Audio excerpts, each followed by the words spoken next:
Okay, we'll now turn it over to any comments from Agriculture and Agri-Food Canada.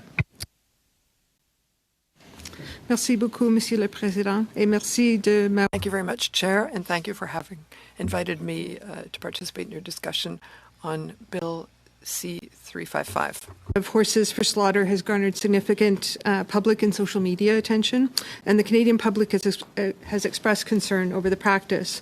Through the letters received by the Department from Canadians, petitions presented in the House of Commons, and public opinion polls, it appears that many Canadians are opposed to the practice of live export of horses for slaughter. In June 2021, petition E-3187 was presented to the House of Commons. It is one of the most signed e-petitions on record, with over 77,000 signatures. More recently, petition E-4190 was presented in February 2023 and garnered over 36,000 signatures. Comme vous le savez, ce projet... As you know, this bill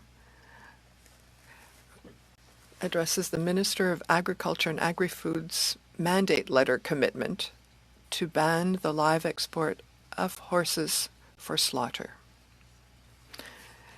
AAFC has been working closely with the Canadian Food Inspection Agency and the Canadian Border Service Agency to analyze this bill. The issue is complex, and it touches on a number of key considerations, including legal obligations, international trade commitments and relations, acts and regulations involving animals more broadly, and mechanisms for implementation and enforcement. Given the complexity of the issue, I will provide you some quick data points and context that I hope will be helpful for your review. Canada, in 2023, about 2,500 horses were exported from Canada for slaughter, valued at about $19 million. Foals aged between 6 and 9 months are sourced from Canadian horse breeders and transported to one of about 5 feedlots in Canada, where they're raised until about the age of 2. The horses are then flown overseas from Edmonton, Calgary, and Winnipeg. Once the horses reach the country of destination, it is the authorities in that country that are responsible for the regulatory oversight. Compared to other meat sources, such as cattle and pigs, the horse meat sector is relatively small and data is quite limited.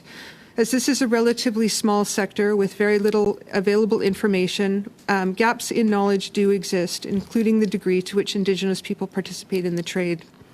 Within the Department of Agriculture and Agri-Food, we've been working hard to gather additional data and information to better understand the sector. As a part of the department's work to provide advice to the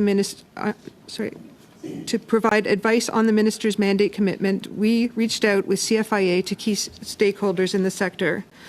We connected with most exporters, a major freight forwarder, several animal welfare organizations, individual producers, and Indigenous organizations. Our initial discussions with industry point to about 4 active exporters of live horses for slaughter in Canada. These exporters purchase horses from a few hundred producers and keep the horses on feedlots until they're ready to be exported. The producers operate many different types of farms. Some are far more dependent than others on the horse export market. While some horse breeders raise horses specifically for the live export market, it appears that most horse breeders supplying this market mostly breed horses for other purposes. Some of the producers told us that the export market provides a valuable secondary market to support their businesses. We will continue to engage and consult as needed to better understand how this bill can impact producers in the sector. From the correspondence that our department has received and from the conversations with animal rights organizations, it's clear that many Canadians view horses differently than other livestock. To conclude, I'd like to note that our department considers very carefully any policy change that impacts agricultural producers. As I noted at the outset, Mr. Chair, this is a complex issue. As Bill C-355 moves through the parliamentary process, we will continue to work closely with CFIA to identify any potential impacts and provide advice to the government to mitigate any unintended consequences. Mr. Chair, I hope this overview was helpful, and I welcome any questions that the committee may have.